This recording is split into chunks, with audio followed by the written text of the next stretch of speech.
경찰 물대포에 숨진 고 백남기 농민의 노제가 고향인 고성과 광주에서 치러졌습니다. 고인의 유해는 광주 망월동 민족민주열사 묘역에 안장돼 영면에 들어갔습니다. 윤장현 시장과 이낙연 지사가 최근 최순실 사태와 관련해 페이스북으로 입장을 밝혔습니다. 윤 시장은 이번에도 승리할 것이라고 썼고 이 지사는 지도자들이 나서야 한다는 해법을 말했습니다. 내년 2월로 끝나는 농축현 보험 특례와 관련해 고령 인구가 많은 농어촌 주민들의 불편이 예상됩니다. 전남 지역의 의료기기 산업을 집적화하자는 제안이 주목받고 있지만 풀어야 할 과제가 많아 쉽지 않을 것이란 전망입니다. 여러분 안녕하십니까? 이어서 광주 전남권 소식입니다. 경찰의 물대포에 맞아 쓰러진 뒤 숨진 고 백남기 농민의 노제가 오늘 고향인 보성과 광주에서 치러졌습니다. 경찰과 검찰의 부검 시도 때문에 사망 40여일 만에야 장례를 치르게 된 백 농민은 망월동 민족민주열사 묘역에서 영면에 들어갔습니다. 보도에 김인정 기자입니다. 국가 공권력에 숨진 백남기 농민의 마지막 가는 길을 배웅하는 노제. 백남기 농민의 추모 그림을 하나씩 가는 시민 2천여 명이 광주 금남로 한복판에 섰습니다. 백농민이 경찰 물대포에 맞아 쓰러졌을 때부터 검경의 부검 강행을 막아내기까지 함께해준 시민들에게 유가족은 감사의 뜻을 표했습니다. 함께해 주시는 많은 국민들 덕분에 그 시간을 다 이겨냈고 또 그 부검이라는 끔찍한 현실에서 아버지를 구해냈고 결국에는 이렇게 아버지께서 고향에 돌아오실 수 있게 되었습니다. 딸과 손주는 추모객들과 함께 백농민이 생전 좋아했던 농민가를 불렀고 이어서 고인의 넋을 위로하는 씻긴국 공연이 펼쳐졌습니다.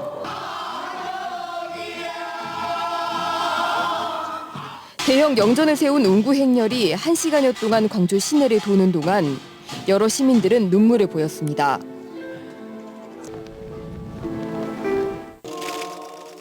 화장을 마친 고인의 주검은 장지인 광주 망월동 민족민주열사 묘지로 향했고 시민들은 끝까지 그의 곁을 지켰습니다.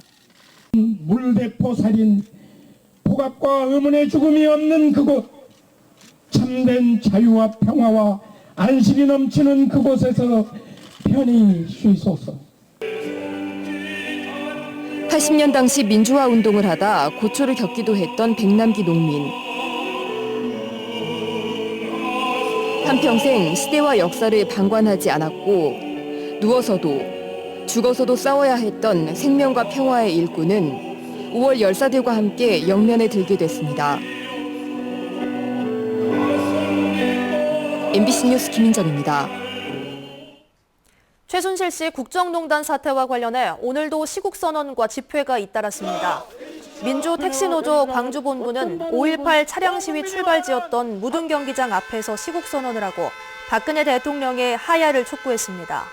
오후에는 옛 전남도청 앞 광장에서 광주 지역 중고생들이 모여 박근혜 대통령의 퇴진을 요구하는 시국선언을 발표했습니다. 이번 사태와 관련해 윤장현 시장과 이낙연 지사가 페이스북을 통해 자신의 생각을 밝혔습니다. 인도 출장 중인 윤장현 시장은 페이스북에서 인도 사람들이 온통 우리 대통령 이야기뿐이라 부끄럽다며 그들에게 이번에도 승리한 역사를 만들 것이라 이야기해줬다고 썼습니다. 이낙연 지사도 페이스북에서 지금은 4.19 6월 항쟁과 비슷하다며 국회 지도자들과 원로들이 주도해 국가 운영 합의를 이루고 국민 동의를 얻어야 한다고 적었습니다.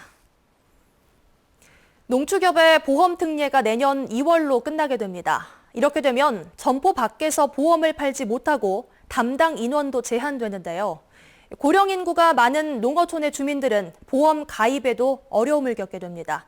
보도에 최진수 기자입니다. 농촌의 회원조합 직원이 마을 어르신들을 찾아갑니다.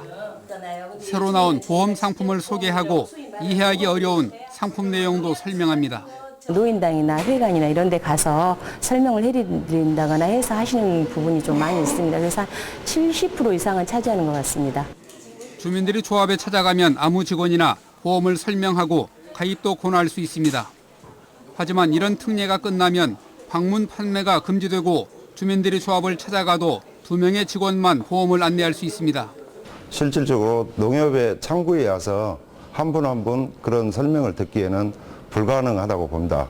보험 상품도 농협 자체 상품은 25%로 제한되고 나머지는 다른 회사 상품을 팔아야 합니다.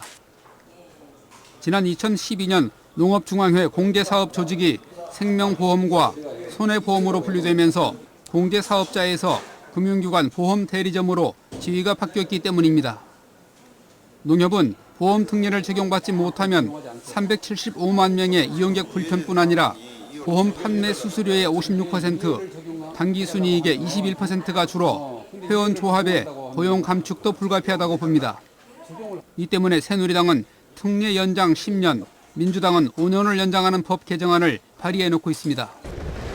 농어촌 회원조합은 최순실 정국에 빠진 국회가 보험 특례를 연장하는 보험업법 개정안을 연내에 통과시킬 수 있을지 우려하고 있습니다. MBC 뉴스 최진수입니다. 의료기 산업 생태계를 지역에 조성하자는 제안이 주목받고 있습니다.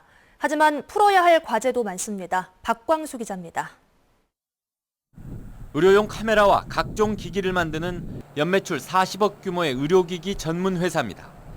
올해 초 이 업체가 경기도 군포에서 이곳 율촌산단으로 이전한 건 우선 생산 비용 절감을 위해서였습니다.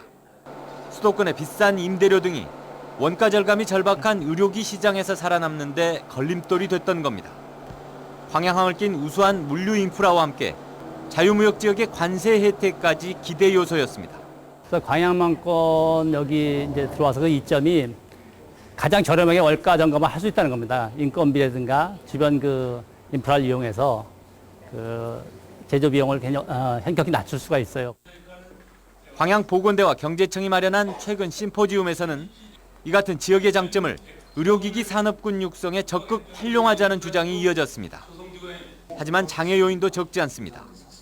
지역 차원의 금융과 정책 지원 등이 전무하고 사업에 대한 기관의 인식 부족도 한계 요인이 되고 있습니다. 여기에다 현재 전남 지역 관련 기업체는 단 10군데로 이마저도 각지에 흩어져 기업 클러스터의 선순환을 기대하기 어려운 현실입니다. 모아지게 되면 클러스터가 형성됩니다.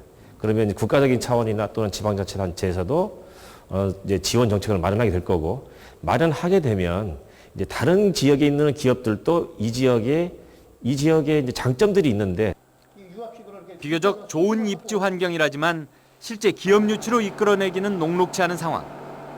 보다 세심한 투자 유인 대책과 이를 집행할 지원센터의 기능이 필요하다는 주문이 생산 현장에서 나오고 있습니다. MBC 뉴스 박광수입니다.